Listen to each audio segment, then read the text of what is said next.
A little advice. A little advice. Come on, yeah. Just a little advice. Just a little advice with Christine Little. Check it out.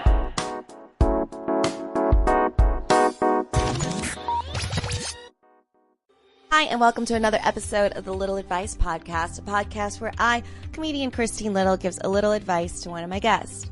Now, it's only a little advice because I am not a trained therapist, but I do have a BA in psychology. I read a lot of self-help books, and I'm a little bit of a know-it-all. And my last name's Little, so I was like, you know what? Let's just call this a little advice. This is episode number 19 with a very funny comedian, writer, producer, Brandie Posey. She's been in so many comedy festivals, and her first album, her first stand-up record, Opinion Cave, debuted at number 1 on iTunes. So give that a listen. Yeah, right? I was going to say look or check out, but that didn't make sense. But check it out. Yeah. And we talk about dealing with living in a sad world, basically. How there's so much that's going on that's beyond our control and how to cope with that. This is more of like a discussion type podcast, not so much of a like, hey, here's the advice directly. But I really enjoyed talking with her, and I think you guys are going to enjoy it as well. Also, if you guys have time, or just please do it anyway, give us a rate, review, share. That helps out so much. Just scroll down to this page on iTunes and click 5 stars. And without further ado, here's episode number 19 with Brandie Posey of A Little Advice.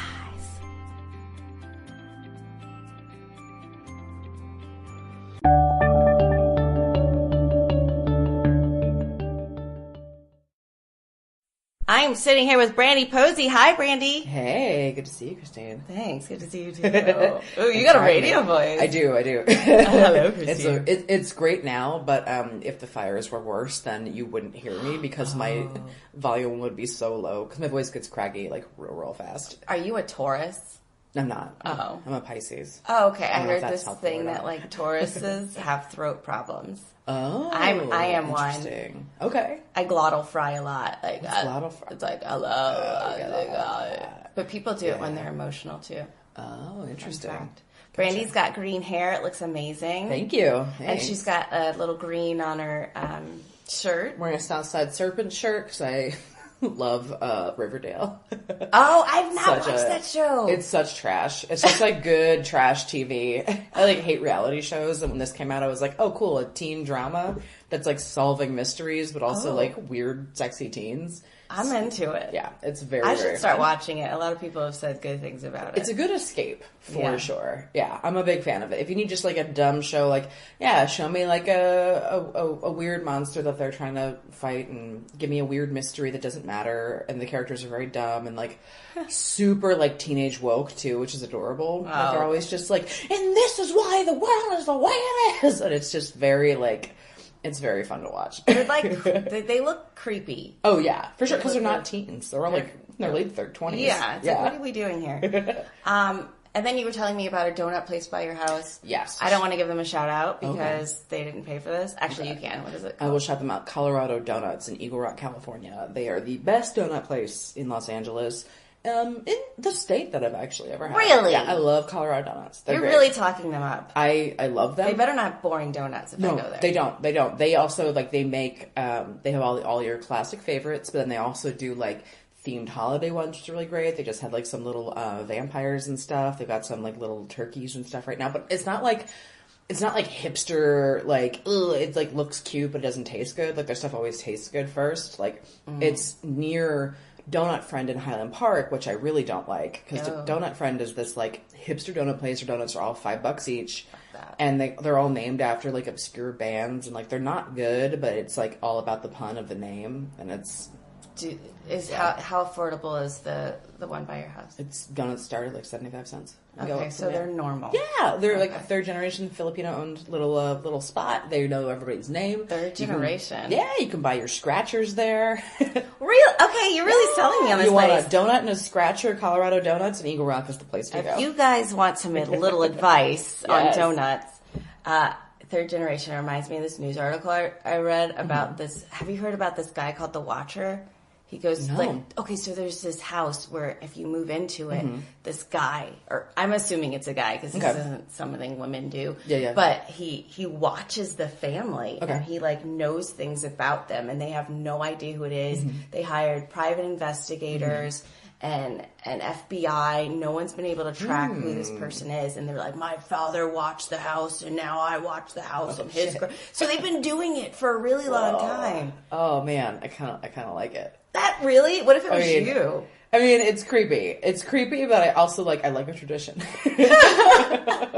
I have weird respect for it. I'm like, okay, it's a weird thing to do.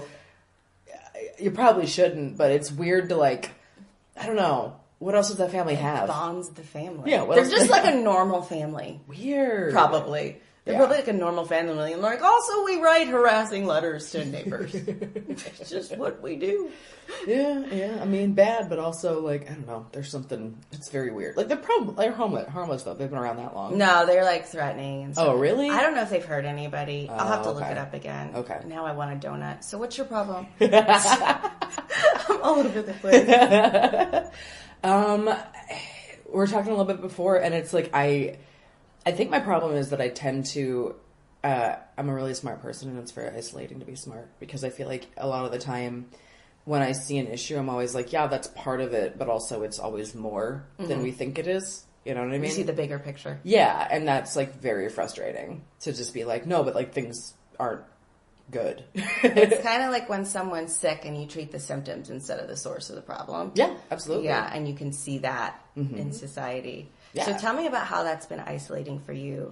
Growing up, was it hard? Did you have... Yeah. I mean, I remember the first real example of it sticking out in my mind was I remember being in first grade and Sunday school. This is also when I was just organized religion is bullshit. When you were in first grade? Yeah. Oh my God. Yeah, because I was the only kid in my class, in Sunday school class, who could read fluently. So I always got called on to read the scripture out loud and stuff. Okay. And all the other kids would oh, you can read. And I was like, yeah, don't shame me for reading. I remember just being y'all are dumb. I don't want to be your friends because you're trying to make me feel bad for being smart. Where was this? This is in Maryland, and a suburban part of Maryland. It's just I grew up in kind of a working class neighborhood, and then we moved to a slightly more affluent place after my grandfather died, and we moved into his house, basically. It was a working class neighborhood, and we ooh, Brandie with her books. Yeah, kind of like Beauty and the Beast when she's the town's yelling at her for singing about her because she's reading. I really identified with Belle pretty hard, a lot. Well, and so that happened, and then also I remember that was also the year that we studied the creation story for the first time, and I had a really hard time being okay, so God was just in the dark for a long time by himself before he decided to create something. That's weird. It's weird that he just sat in the dark. Why did he get there? Why didn't he make a friend to sit and I remember questioning my teacher, and my teacher just being you just have to believe. And I remember just being no, my parents have always told me not to just blindly believe things, because if you do that, then you end up in the back of a van. Oh God! What do your parents do? My dad's a CPA, and my mom passed away a few years ago, and she was it's okay. She was a housewife, but had a master's in parks and recreation. Oh, cool. Mm-hmm. Yeah.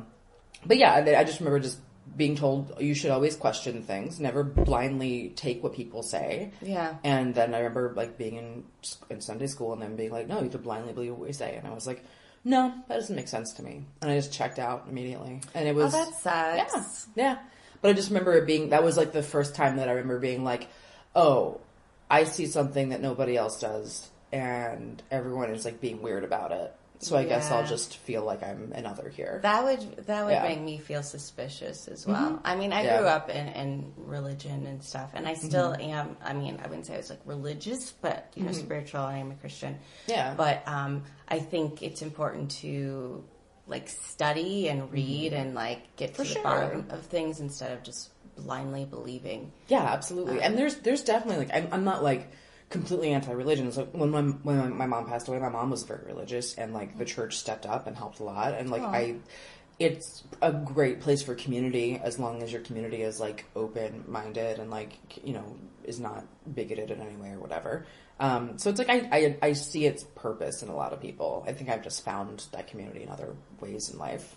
You know, it's like whenever you hear comics that are like staunchly anti-religion, I'm just like, yeah, but you go to open mics all the time. It's like kind of the same thing in a lot of ways. You know what? Yeah, I think being anti-religion is a religion in and of itself. Oh yeah, for sure. I mean, we're all just looking for titles. It's kind of like, it's weird that they're like, oh, they're not open-minded, they suck, they're stupid. It's like, well, are you being open-minded when you're bashing them? Because you're being like a total hypocrite right now. Yeah, I see you checking my phone when somebody that doesn't look like you is trying jokes on stage. So tell me how open-minded you are. Right? Okay. Yeah. Exactly. So, other ways, did it affect you like as a teenager in your developmental years? I mean, not quite as much like in school. I was very lucky, like the high school, the middle school and the high school that I went to especially were like, are ranked like one of the top public schools in like the country, basically. Oh, yeah. So I got like a really good education and also like always knew that I was smart, but didn't realize I really was until I graduated because it was like highly competitive at my high school. Like I graduated with like a 387. I was 120th in my class. Like it was like, it was not cool to not do your work. Like it was like, because where I'm from in Maryland is, we're like a suburb of DC kind of. So there's a lot of people's parents work for like the Pentagon or the NSA. Like everyone's parents are spies, basically. Whoa! Yeah. So it's like your parents are like, cool, I work with the president all day. Like that's the bar that you need to, and that used to mean something. Yeah. So yeah. But yeah, it's like, it wasn't cool to like slack off or anything. So it was just this, like, I have like a really hardcore like work ethic because so you were like peer pressured to, but like in a good way. Yeah, for sure. To be smart. Yeah, absolutely. And it was like, it's not cool to like not get good grades. Like just go for it. You would have hated me in high school. Really? Oh yeah. Yeah. I got it together in college. I barely got into college and I was like crushed it. Yeah. But high school, not so much. Well, I mean, I remember in 7th grade was like a year where I'd had straight A's up through 7th grade. And that also was kind of the year that I realized that like, I gotta chill out a little bit because I was in algebra in 7th grade, which I think was like 2 or 3 years ahead. And I got like a C my first semester. Oh, no. And I'd never gotten anything but an A before. And I like put myself through the ringer and was just like, this is bad. And I had like a breakdown about it. And my parents were just like, we're not going to punish you because you're punishing yourself way more and we don't know what to do about this. And I remember that happening and being like, oh, you got to figure out a way to like work hard but also not like make this your identity and chill. So I like you realized that in 7th grade? Yeah. Okay. Yeah, because I was like, I don't want to feel like this anymore. How can I not let myself feel like this? So what'd you do? I made myself get like a B the next semester. You made yourself get a B? Yeah, I was just like, I'm just not going to do homework for a couple of days and just like I mean, I aced all my tests and stuff, but I just like was not gonna like, I was like, I need to be okay with doing this and knowing that I have control to do this if I want to. So what made you like have that insight in 7th grade to not? I don't know. I mean, I think I've always been somebody that has like, I have a lot of perspective beyond my years. A lot. I've been told that a lot by people. Do you think you're reincarnated? Probably. I mean, I don't know. Who knows? Who the fuck knows? My grandmother was also my best friend growing up, and I think that has a lot to do with it. Oh, wow. Yeah, she was like, she passed away right after I graduated college, so I had her like in my life like my entire childhood basically, and she was this like badass lady that like was born in 1917, and she was like the middle of 5 kids, but she was also like, her mom had gotten divorced after she had the first 2 kids, and then she was like this bastard. Her mom got divorced? Yeah, and it was like frowned upon. Yeah. Yeah, and then they had my grandmother before she married. The way that the dates worked out, she was pregnant, which is why she married her second husband. So a lot of my grandmother's family disowned her because she was the bastard child of the family. Oh my god. Yeah. And it like, but it also like, she didn't let that make her feel ashamed. She just became the best version of herself that she could be. You probably picked up on that from Yeah. her. Yeah, a lot of shit I got from her. Like her younger brother was, he had an enlarged heart when he always did, but when he was a kid, he was like bedridden because of it. So she'd come home from school because he couldn't go to school, and she would like teach him the stuff that she had learned in school that day. And little neighborhood kids would come over and throw rocks at the kid that was like on the porch because he was this weird kid with a heart that's supposed to die. He was like supposed to die when he was a kid, but he lived to be like 75. And kids threw rocks at him because of it? Yeah, neighborhood kids were like, who's this weird porch kid? And my grandmother would go and just beat the fuck out of him. Yeah, she like got in fights and stuff, and she was like, Your grandma sounds awesome. She was great, yeah. She was the best. She like retired because she worked in like factories during World War II, and then like... Did she unionize? Mm-hmm. Oh yeah, she's part of union for sure. Yeah, and when she retired and she like became a housewife for a while, and then when she got her Social Security, she was like, "I'm bored," and she went back to go work at like BJ's is like a Costco on the East Coast. So she went to go work at BJ's because she was like, "Everybody likes a sample lady." I don't know. I think I'm a sample lady. So she was like a sample lady at a BJ's, and she grew up where she grew up was like a very white area, so she had her like first black friends when she worked at BJ's, and she would just be like, I'm at lunch with my black friends, and she was just so excited because she just like she like grew up in this area where she never knew people like that, and she was just always open-minded and always excited about stuff like her entire life, and like just always like marched the beat of her own drum kind of, and was very good about being like truly didn't care what people thought of her. And, like, I internalized, like, a lot of the lessons that she taught me. Like, pretty early on, too. I can see that. Mm-hmm. I can see that. Yeah. With the way you think and look at the bigger picture. And yeah.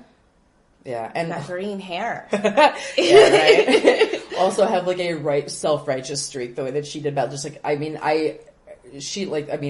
beating up kids that were trying to beat up her brother was like, okay, I probably could have told an adult, but I took it into my own hands. Yeah. I think that's like the stand-up part of me is just like, no, vigilante. Yeah, exactly. Verbal vigilante. For sure. Oh, that's a good branding thing. Yeah. Verbal vigilante. Yeah, so I definitely get a lot of perspective from her because she also like did she have a lot of friends or was she okay? Yeah, she was like a really popular. Now you have a lot of friends. Yeah. Would you say? Yeah. So it doesn't being like smarter, which it kind of sounds like I hope this doesn't sound like me it sounds bragging a lot. douchey, right? Yeah, okay. I try not to make it sound douchey, but it is just like it's difficult sometimes of just like people are upset about some stuff, and I'm like, it's not that thing that you're upset about though. Like it's actually about this instead, and it's like that. Can you give me an example? Yeah, like. Let me try to think of a good one. Like the healthcare debate and just like capitalism writ large, basically. Like, my mom passed away of a kind of rare neurological disease that doesn't have a lot of research done about it. It's called multiple system atrophy. Never heard of it. Yeah. It doesn't have a walk or a ribbon of any kind because it's not a profitable thing for people to research because not enough people get it, that it wouldn't make anybody money. And Robin Williams actually had the same thing, which is why he killed himself. Oh, I heard it was Parkinson's. It's in that family. Right. Yeah. Neurodegenerative disease. Yeah. Mm-hmm. But his was making him hallucinate like horrific things. What? Yeah. What? Yeah. That's part of it? Yeah, that's part of it. Yeah. Yeah, you like hallucinate horrific things and it gets worse and worse and you lose control of how to control your body and your mind completely. And it's horrible and it's a very rare thing and that's why he actually killed himself. It has nothing to do with depression. He just like wanted to make it stop and there was no research to make it stop. And my mom had basically the same thing. She hadn't gotten to the point of like the hallucinations and stuff, but she was like completely bedridden and like had lost control of how to use her basic motor functions and stuff, and you know, so there's a lot going on there. But like the reason that no research is being done in those areas is because it's not profitable. Right. And it's not profitable because of capitalism. It's like a system that we live in. We live in a system where you don't do anything unless you can capitalize on it. Yeah. And to me, it's like if Robin Williams is one of the most privileged people that's ever lived in the world. He's a straight white male who of vast amounts of wealth that most people will never have. And if the system failed him, then it's a broken system, in my mind, And it's like, no, well, if we couldn't save Robin Williams, or my mom, it's like the biggest, then if the system doesn't work for the most vulnerable person within it, it's broken. But if it also doesn't work for one of like the biggest people in the world, then it's also broken. And like I've like always kind of connected stuff like that where I'm like, no, it's like fucked up and like it won't change. And like that is like where people are like, no, things are getting better. And I'm like, no, it's not. Because like billionaires aren't afraid. Do you have like, does it give you a bleak outlook on things? I mean, probably, yeah. Not in the day to day, but like in the long term, yeah. Yeah, I mean, like I don't see things changing until there's like a revolutionary overhaul of the system. It's like they're not going to give up their wealth or the way that we do things unless that happens, And I mean, it's, in my mind, it's like you always have to follow the money and where the money's coming from. And like corporate Democrats take money from the same places as most Republicans. And it's like we're run by corporations. Yeah, we completely are. Yeah. And it can make you feel like you don't have a lot of control. And it's like just infuriating to also like, to know that and to know that there are so many people that are just like, what are you talking about? That's crazy. And I'm like, no, but it is like the way it is. Like that is the world we live in. And it's like I have a hard time like reconciling like my internal sense of justice with like living in such an unjust world that is like that's that vigilante part of you that wants to like fix it and do something and rebel against it. Yeah. But you have such limited control. Yeah, you absolutely. can't really do much. Yeah, yeah. And then, I can just talk about it all the time, but then that's kind of a buzzkill. People just like would rather, we'll do whatever. And it's just kind of like, no, but we can change it. It's just, this is the world we live in and people are very comfortable. And also society has like made us very individualized. So we're all working in our own lane. So it's like, so hard to build any sort of like collective action in general either. That's so true. And it's just, that is just frustrating because it's changing people's like core values that they think they have, but they don't actually if you really question them. But it is kind of this like, a lot of people don't just, I constantly question like my place in the world. And I think a lot of people don't do that. And that bums me out a lot. What do you mean question your place in the world? Just like, what we're talking about, where it's like how this is like where I am. What are the systems that are at work against me or working for me? Like, it's like what and why? Why is it this way? I don't know what I was reading, some self-help book, because that's what the point of this podcast is about. I'm sorry. But it was saying that back in the day, the self-help of that time was like all centered around honesty, integrity, and your core, having like good values. Yeah. But then there was a shift out of that into like always be selling and like how to sell people stuff, how to do this, how to do and it became pretty selfish. Yeah. And then it kind of seems like you're getting ahead in a way, but in reality I guess you're working against yourself. Yeah. As a whole. Yeah. Well, and it's like, I mean, modern feminism like has a lot of problems right now because it's like we're telling women to basically become like the dudes, and then hire people to do the things that we can't do because we're out making money. And it's like, okay, so you're still oppressing somebody else. You're still creating this second class of people that should be helped. Like, well, what do you think would be a good solution? Well, I mean, I think we live wrong in a lot of ways. I think we should be like living more collectively, where it's like, okay, cool, we're like like the nuclear family was developed after the French Revolution to basically like we did not always live in like mom, dad, and children. It was like together. multi-generational. Yeah, it was like multi-generational. Yeah, and like other people lived in houses, and that way it was like tasks were shared among people. You know, and But the idea of that, honestly, for me, I'm like, I don't want all these people in my space. I need all this space to myself, and I want to do everything for myself. Well, and I think that's... And it's kind of... And I think that leads to depression and isolation. I think it does. And just like this false sense of security. Well, but that also doesn't mean that you couldn't like you live in like an apartment complex. That doesn't mean that you couldn't have your own space here. But are you talking about this right here is an apartment complex? Yeah. Okay, this is a condo. Okay, I'm so sorry. I'm sorry. I filled out a lot of paperwork. A condo association. Thank you. It doesn't mean that collectively you guys couldn't have like group kitchens or like, hey, we have a community grill out there. Yeah. Pool. You guys ever get together and use it? Like, do you know your neighbors? Yeah, I know some of them. Okay. I usually try to avoid knowing neighbors, but here I've lived here. This is the longest I've ever lived anywhere in my life, so I do know some of them. Yes. Okay. Yeah. Yeah, I think if people just like stopped seeing people as like things on the other end of an app that are like delivering things or what for they them. can do for them. Yeah, like we're commodifying each other constantly, and there's something very soulless about that. Yeah. That is deeply depressing to me. You know, it's like I just we're capable of more than just like our duties for money. Do you try to do any of that in your personal life, like where you live? Do you have a sense of community? Maybe tell me about that. Yeah, so I actually live in Eagle Rock, and where I live, there's like donuts. Yeah, I got Colorado donuts. We have like I live in like a trailer park over there, and like there's like 32 houses, and it's not like an Airstream, it's like a house, but it's like a mobile home basically. Okay. Do you know that like it's like those.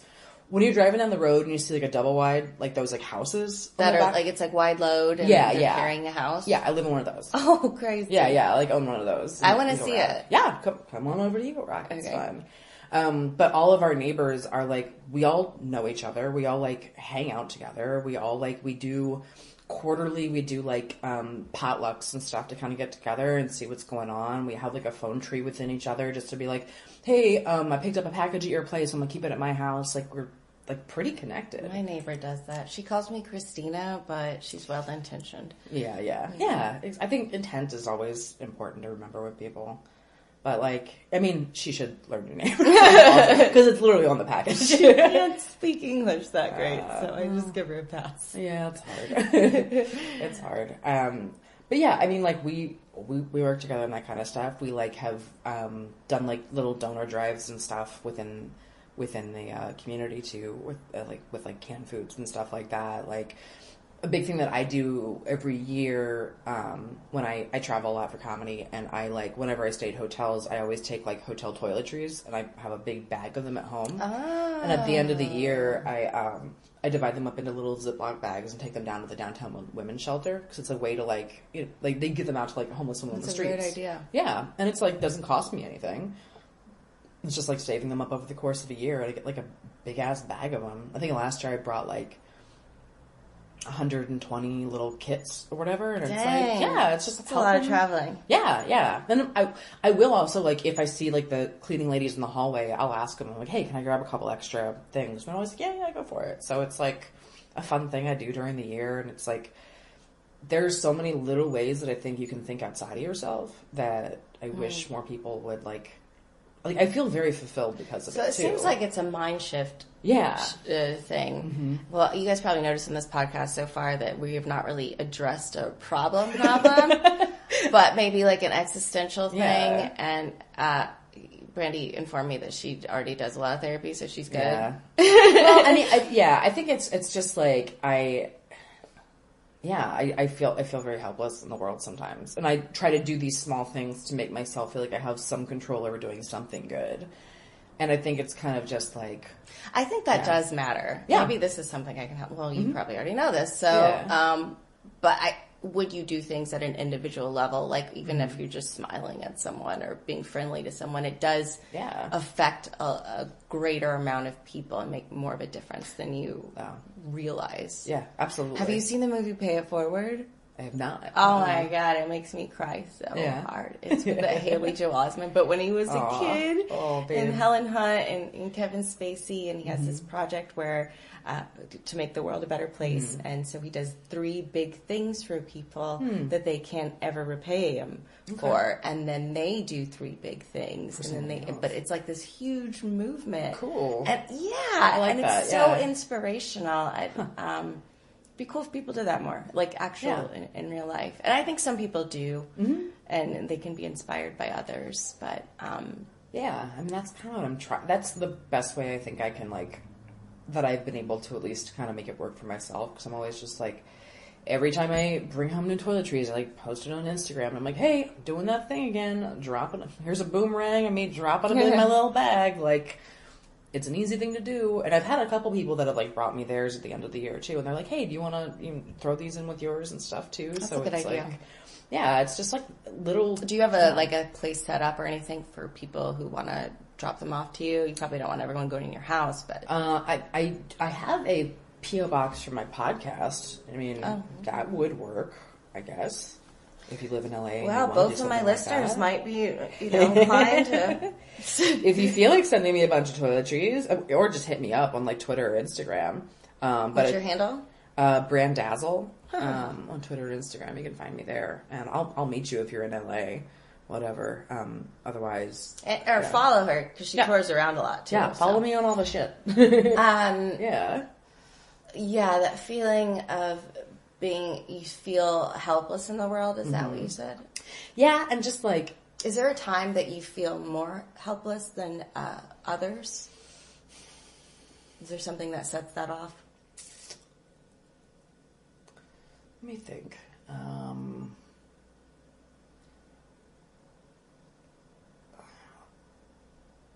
When I see people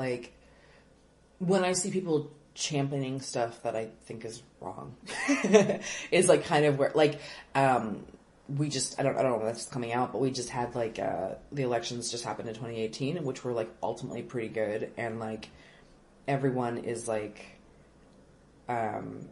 very gung-ho for Nancy Pelosi to be a Speaker of the House again, and it really stresses me out because people are making it about how we can't get, she's a woman, she can't be in charge. I'm yeah, but she gets all her money from corporations. She's part of the fucking problem. She's already, her first thing that she did was come out and say that they're going to work bipartisanly, and one of the first bills that she's putting forward is a bill to make it so you have to have a supermajority in the Congress to make any additional raises to the middle class tax breaks. But it's so then you basically are giving Republicans a veto power on raising taxes at all whatsoever, but that also kneecaps a lot of progressive movements like Medicare for all or free college of any kind, which would be adding, maybe making taxes a little bit bigger, but ultimately would pay off in the long run. But she's already proposed that, but nobody is talking about that. They're just but they connect her to Hillary, and Hillary was always their fucking mom. So it's all this shit that I'm no, read about this and stop. None of them are your friends. They're all lizard people. You know what I mean? Do you believe in lizard people still? No. I don't believe in lizard people, but but have you seen all the YouTube videos with the lizards coming out on TV? Yeah, man. Well, that's my real problem. Nobody's talking about the people below the Earth's surface. At the Colorado airport. Something's going on there. I know. Have you seen that horse's eyes? It's crazy. I believe in some of the conspiracy stuff. Yeah. Sometimes when I wake up, when I stay up really late at night, I think, I don't know, I get this urge to scare myself. And so I go down a YouTube rabbit hole of ridiculous stuff. No, I've definitely, I love reading about all that kind of stuff. I'm fascinated by it because it's any different perspective on something makes it so you can also argue against it if you need to, you know what I mean? It's interesting to understand all as much as possible.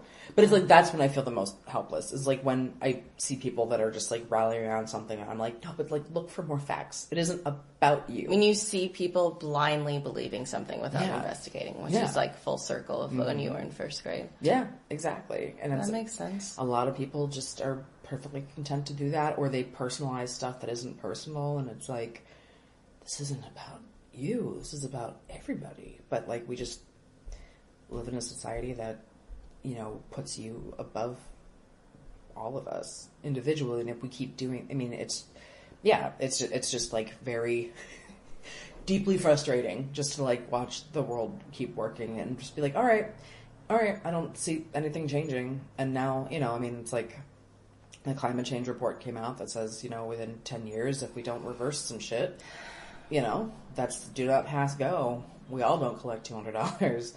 But it's like, I don't see the way things are right now making that switch in 10 years. So it's also like, all right, cool. The world's literally going to die because people want more money. Wow. Why did we evolve? Like, you know, it's just like crazy to be like, no other animal on Earth does that. We're the ones that like have developed consciousness, and like that's what we did. Like, dogs aren't trying to destroy the planet. You know, panda bears aren't trying to destroy the planet. That one is. Well, that one's got guns in its hands. But yeah, it's just, I just think about that all the time. I'm just like, we think we're this hot shit, and we're just like the ones that are ruining all of it.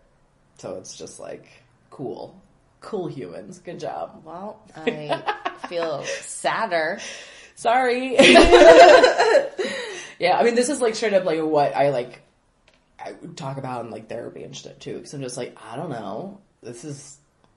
It's bigger than me. Well, you are in a position, I mean, you start off locally in your community and you are giving back, and I think that does do something, whether you see the results of that or not. And then also, like, as a performer and a writer, whatever, when you do get your series or when you do get your whatever, you can keep that in mind for the system that you set up around that. Yeah, and absolutely. That could give more insight. You could be your own like Google in terms of like making offices fun or whatever it is that inspires more of a sense of community and just like keep talking about it. Yeah. So.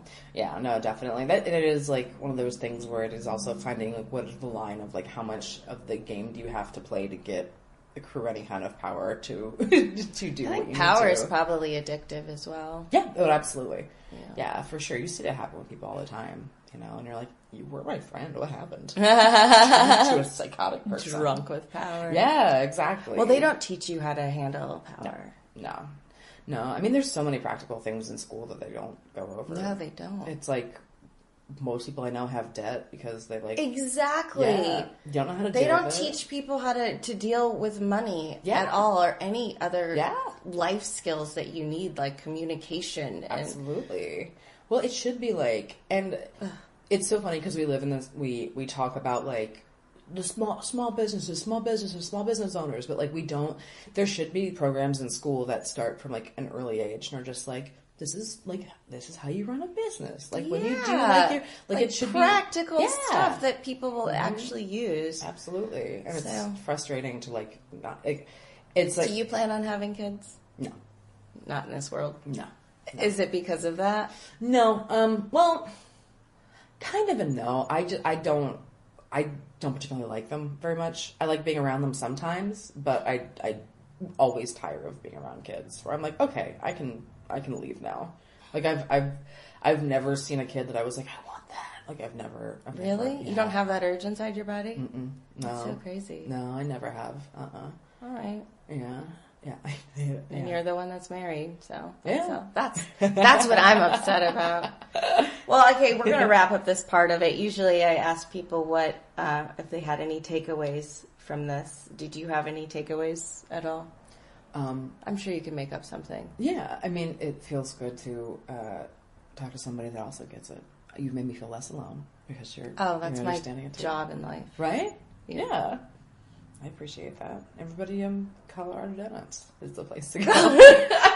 Everybody, look, the world's going to end. You might as well eat a donut while it happens. So a good takeaway, I think, for me would be start looking at it for a sense of community versus individualism. Yeah, absolutely. I think that's really important. A really important thing to focus on. Yeah. All right. Well, when we come back, we're going to talk to Brandie about her creative process, how she writes, and whatever creative stuff she does, how she decides on a new hair color. When we come back with a little advice. Hi, and thanks again for listening to the Little Advice podcast. If you're having a good time, Please remember to rate, subscribe, share, and leave a little review. It helps more people find the podcast, and maybe it'll help them in some way. And if you'd like to see me do comedy in person, I will be at the Workaholics Comedy House on December 15th. Come on over and say hi. And if you'd like to talk more about this episode or just talk in general, head on over to Facebook and join the Little Advice Podcast Facebook group. Hope you guys are having a good day, and thanks again for listening to A Little Advice. And we are back. A couple sips of water and LaCroix later with a little advice. We're going to talk about Brandie's creative process. Brandie, you're a creator. What kind of things do you create? Mostly stand-up comedy. I also have a podcast of my own, and I've written a couple of. What is it? It's called Lady to Lady. It's myself. Is it all ladies? Yeah, it's me, Barbara Gray, and Tess Barker, and we have the guest one every week. It's a pretty good time. I'm very proud of it. We've had, we just had our 300th episode. Wow! It was pretty fun. We went to Beverly Hills, and we went to the Color Me Mine in Beverly Hills, and we took French Stewart with us from Third Rock from the Sun. What? We painted cups. Yeah, it was pretty ridiculous. This happen? How did you get French Stewart? How do you record inside a public place? We've got headphones. We've got headphones with a mic, like you're an airline person. Yeah. Yeah, did you guys all sit next to each other? Mm-hmm. Yeah, we did a 2 on each side of the table, and we're just painting our cups while we're just talking and goofing around. So how did you get French Stewart on your podcast? This is our third time we've had him on. He's a regular. He's a friend of the show now. Yeah. Yeah, so he was Barbara, my co-host's high school crush. She was obsessed with him as a celebrity in high school. And Tess, my other co-host, she had a friend that did a play with French. And she's just got a hold of him that way. And then he was like, yeah, sure, I'll come and do your thing. Whatever. That's a good impression. Yeah, and then the first time that he came out, he was just so cool. And he off mic was just look, I've done some bullshit. I don't care. Make fun of me. Whatever. It'll be great. And then we told him on the podcast that Barbara used to have a crush on him. And he was just so flattered. He was like, nobody cares about me. Oh. This is amazing. So we've had him. We had one regular episode with him, and then we had him on our 200th episode, which we recorded live at a Sizzler. And we do him every all of our 100 episode specials. We have him on now, just to be oh, that's great. Yeah. So that's our. We try to do that kind of thing. So how do you guys come up with your show ideas? It's mostly it's the three of us. There's a 3-segment show. The first 20 is just us riffing about whatever's happening, because like we've all been friends for, I mean, at this point over 10 years now. Wow. So it's like we're all busy doing different things. The podcast is really one of the only times we really get to see each other. So it's kind of just like feels like a very like riffy brunch for the first 20 is just everybody just kind of hanging out and telling some stories. And we play like a sleepover game with our guests in the second half, or third, which is like Would You Rather. We have a game called like 5 Questions where we'll just ask who, what, where, and why of like silly things. Or we used to have a game called Confession Session where we would like each text a confession to our producer, and then he would make up another one, a fake one, and then we would have like a robot voice say them, and we would try to guess whose was who. So we do like stuff like that, and then we do a lady problem segment, the third segment. So it's not like you guys have to think about new topics every time. You have like a set format. Yeah, we have a pretty set format. We do new questions every week, new Would You Rathers and stuff like that, and all the lady problems are emailed in. So very cool. Mm-hmm. Yeah. So in terms of your stand-up, since that's what you create the most, what is your process like for writing or coming up with new jokes, bits? Yeah, I mean, most of my bits are based off of like stuff that happens to me in the world, and I think my favorite kind of joke is when I either see something absurd or something that angers me, and getting to like make it into like a metaphor or an allegory for something else, you know, and then kind of like... So Brandie. Yeah, that's very me. What are you working on now? What pissed you off lately? I was at 7-Eleven a couple weeks ago, and as I was like walking out, I got to the door a few seconds before like an old man got to the door, and I put my hand on the door to like open it for him, and then he got to the door, and then he put his hand like above my hand as if to like he was like holding the door open for me. And then I was kind of laughed, and I put my hand above his hand. No, you didn't. Yes, I did, just to be like, hey man, I was here first. But then he just went, fuck you, and he walked into 7-Eleven. Are you kidding? No, I'm dead serious. And I just laughed at him, and I've been, like, writing a joke about how, like, ridiculous that is to be like... He said, fuck you? Yeah, he said, fuck... He turned red. He was mad at me. And I was like, I was making a joke. I thought we were playing. Yeah, okay, glad this... Like, that's, like, the level of, like, where his chivalry is at, where he's just like, no, little lady, I hold the door for you. And then when I was like, oh, buddy, that's okay, I got it. Like, just as a joke, like, that's when he broke, and I was like, you don't actually respect women. You don't know how to riff. No, you all. for sure don't know how to riff. You'll never be on my podcast. You're old not man. a gentleman. You'll never be on my podcast. Yes, you'll never He missed out on an opportunity. Yeah. So don't let your sexism, Yeah, exactly. make you miss. I couldn't finish that thought. You know what I meant. Look, you missed a booking because of this. Get out of here, dude. But yeah, it's all, like, that thing happened, which is, like, ridiculous. So I've been, like, writing a joke about how, like, that old man is to chivalry the way that, like, whenever you have, like, a quote-unquote cool boss that, like, tries to be like, oh, there's, like, razor scooters in the office. And you're like, I just want healthcare. I just want something that actually matters. If you treat me like a human and give me all the same benefits that you do, then guess what? I can open all of my own doors. Yeah, I don't need you. Like, don't do this surface level You know, bullshit. I told my ex-boyfriend something similar. I was he's like talking about other things that were working in the relationship. I'm like, if I want, if I'm cold and you give me a necklace, I'm still cold. It's a nice necklace, but I need a sweater. You know what I mean? Like, exactly. You don't get to define the terms of the things that I need. Yeah. Like, exactly. I know what I need. And, like, yeah, so that thing will happen, and then it's like, how can I make this joke about a higher point about this ridiculous thing that happened? Wow. Okay. Yeah. Like, that's usually, like, where... And it happened, and I was like, oh, you're gonna be on an album someday, motherfucker. Like, I'll find this joke. It's a 7-Eleven in Eagle Rock? Yeah. Okay, good to know. Yeah. So be careful if you're around the area. Get some donuts and careful who you open the door for. Watch out for my 7-Eleven. But yeah, like, that's my process. It's like finding... Wow, yeah. that's a lot of pressure. Yeah. I'm like, oh, how can I make this bit about being a hand model a bigger thing in terms of capitalism? Yeah, I do write some silly jokes every once in a while. I have, like, something that's silly, but, like, yeah, most of my stuff, like, is at this point I kind of just want it to be about something else, and I want to be sneaky about it too. Like, I don't want people to, like, applaud because they believe the same thing that I do. I want them to laugh, and then, like, the point hits them afterwards. You know what I mean? Yeah. Like, I don't want to just... Like a smart person. Yeah, like a smart person. But there is, like, a thing in comedy where people are just like, I agree with you, and, like, you're getting applause breaks versus... That's cheating. It is cheating, and I don't want that. Give it up for the troops. Did you hear that applause break I got? Get rid of the guns. And it's in LA, and everyone's like, yeah, we should. And I'm like, but what is the joke about? Yeah. So it's like I try to... That's what I'm always trying to do, is figuring out how to, like, taking an absurd thing that happens to me and making it mean more. Do you think the microphone picked up that loud noise? Potentially. It's fine. Okay. It's okay. It just gives it a little flavor. Yeah.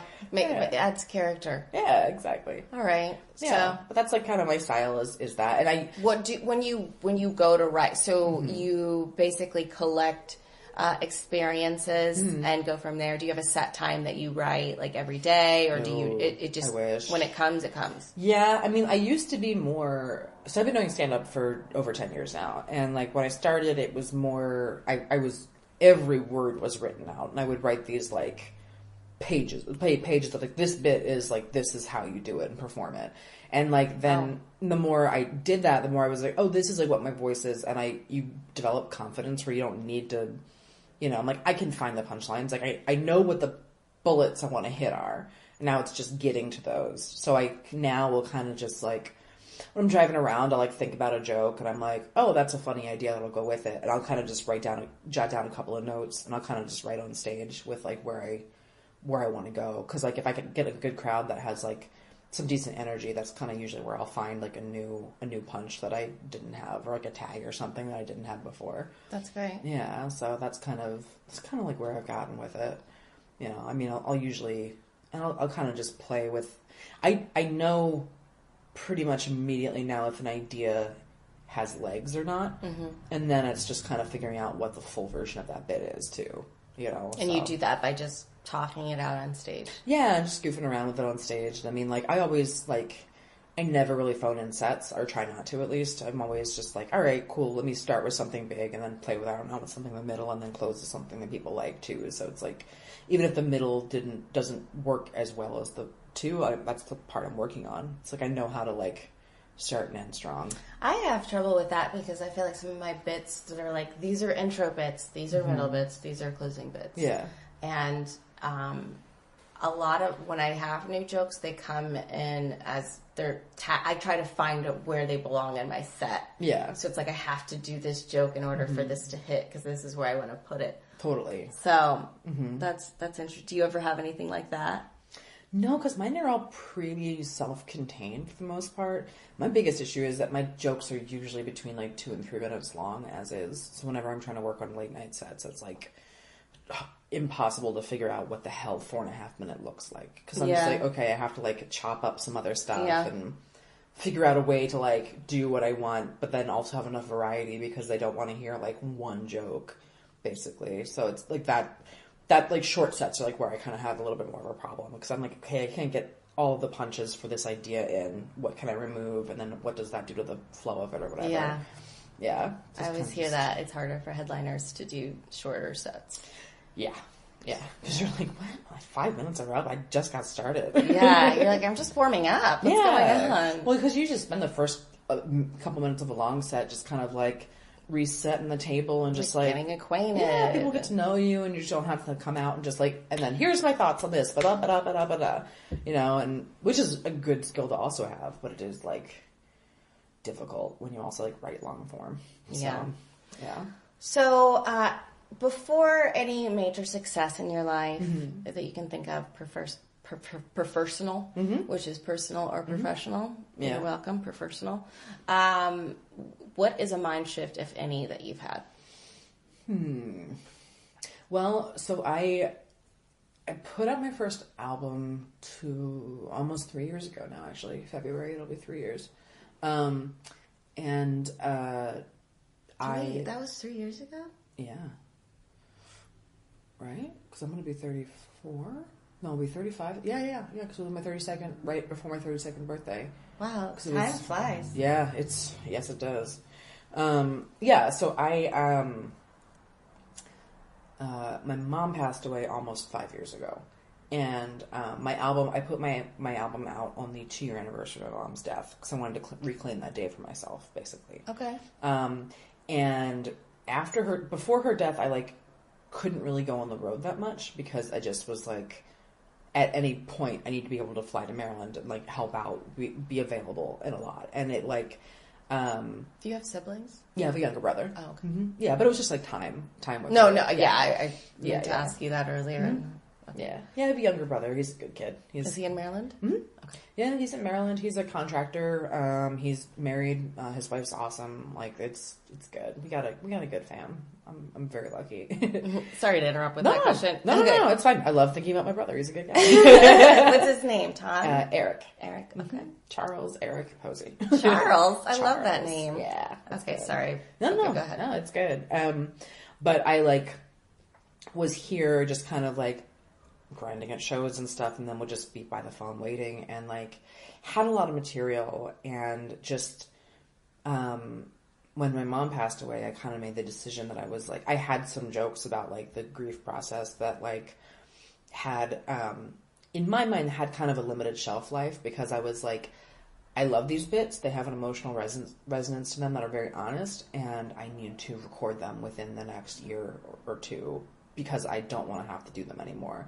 Because I also didn't want them to like get to the same place where jokes that weren't emotionally important to me felt. You know what I mean? Mm-hmm. Where I was like, no, I would like to put these down and like capture this moment in time and these jokes and move on from them. And basically like how I like a big part of like me processing like my mom passing away was like I just started touring. I just was like, I don't care. I'm gonna go on the road and just like yell about how my mom's dead to strangers every night in the middle of the country. And it was like, it helped me heal a lot. Cause I was like, trusted myself completely. Had you toured before that? I'd done festivals, but so never. You were like... This is like first time like headlining. I'd done a couple of like long sets here in LA, here or there. And I used to run a show called The 4 and 20 that was like 4 comics doing 20 minutes each.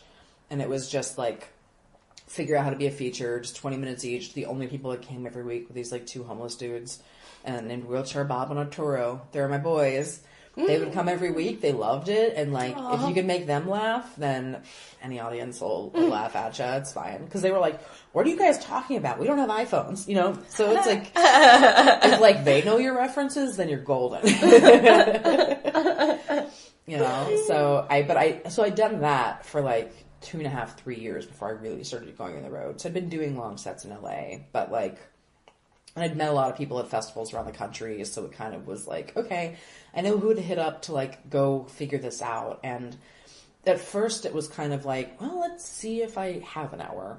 I don't even know if I do. And yet after that first week of doing long sets, I was like, oh, yeah, it's there. I just don't know exactly what it is yet, or in, like, what order and what that feels like. So I kind of just started...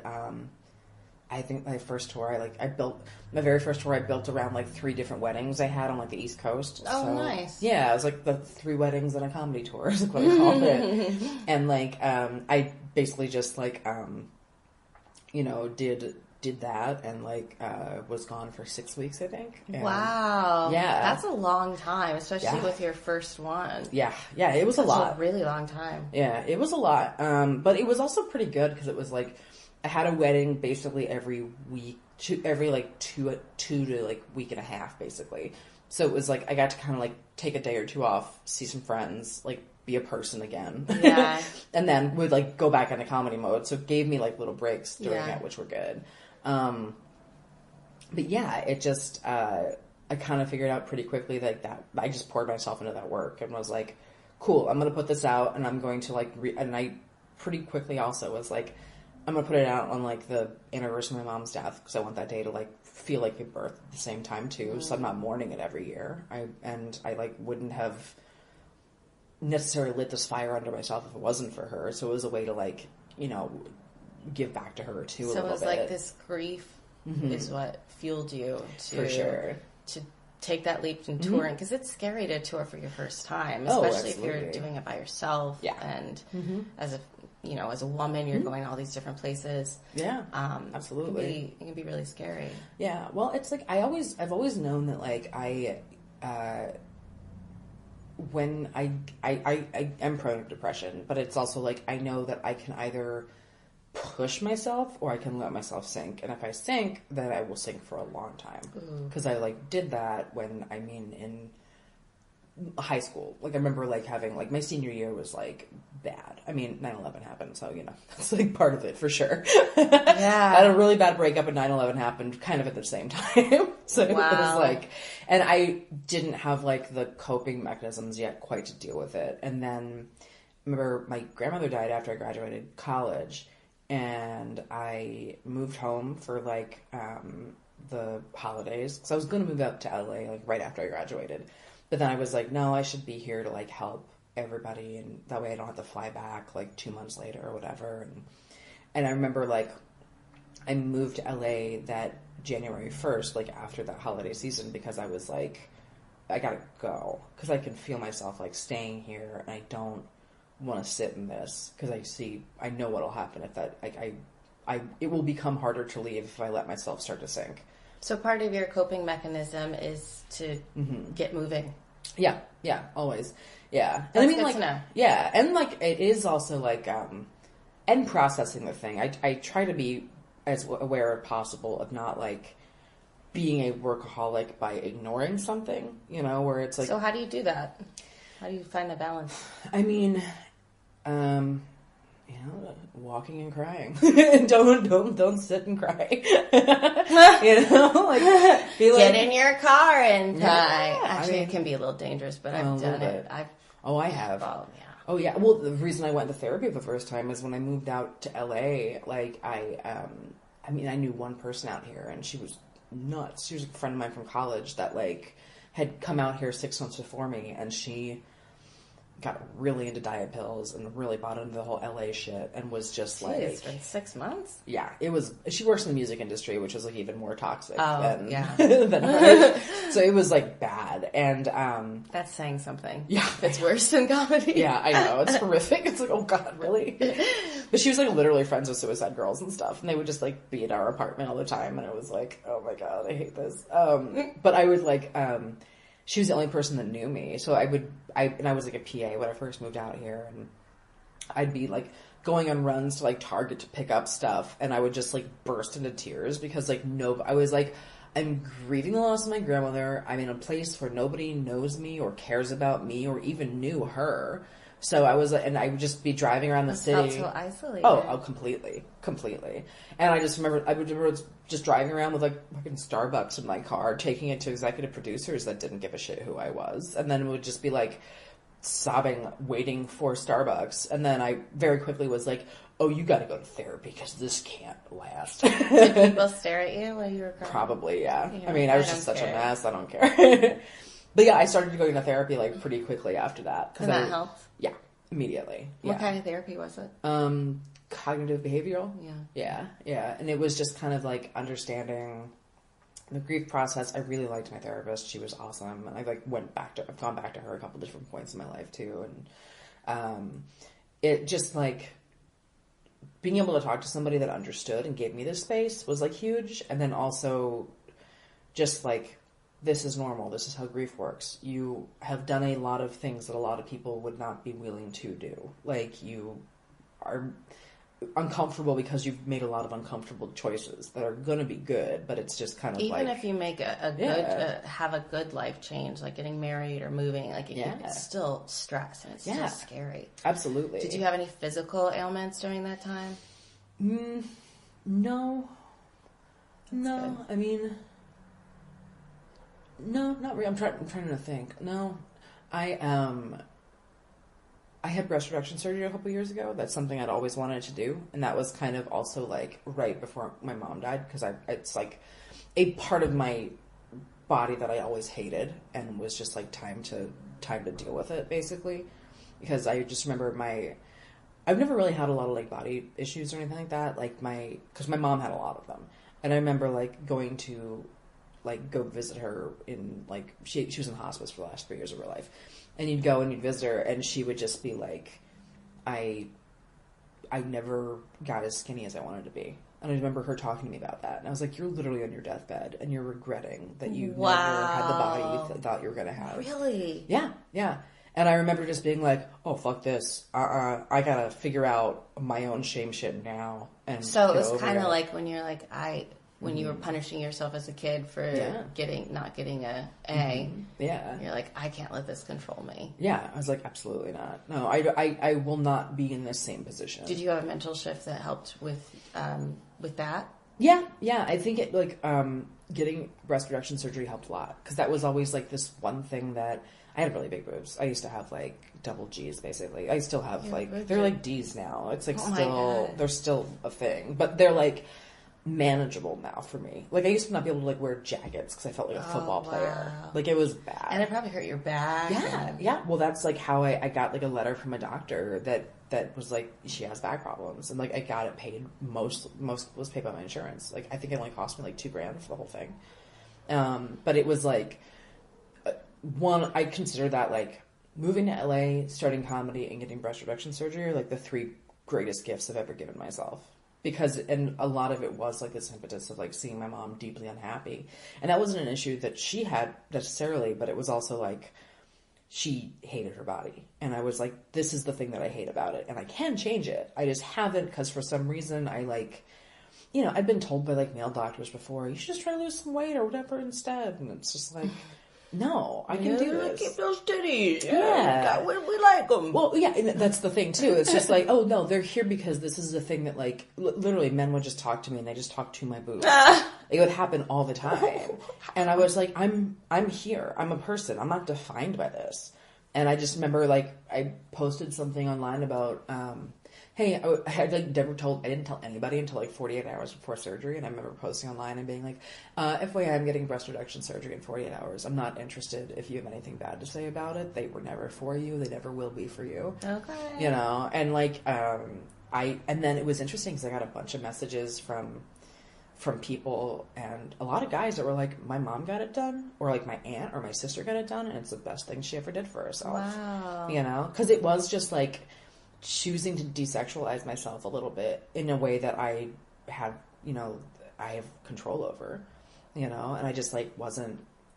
It was always the one thing I'm more free on stage than I was before that too, where it was like that was always the one thing that if a heckler went after that, it would hurt me. It was always, and it was just this visual thing that I always felt defined me more than I could define myself. Did you have jokes about it? I have like a pretty great breast reduction joke on my album that I'm like really proud of. But when you were doing stand up with you didn't. Okay. No, I hated them so much I didn't even want to talk about them. Wow. I just didn't even want to talk about them.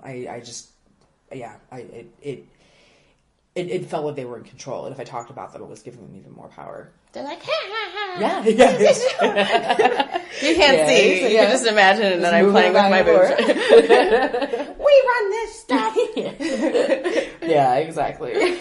Well, it's been so fun talking with you. Yeah. I feel like I've learned a lot, and it's just been really interesting to hear your story. Oh, cool. Where can people find you? Well, we already went over this, but tell them again. Yeah. You can find me on Twitter and Instagram at Branddazzle.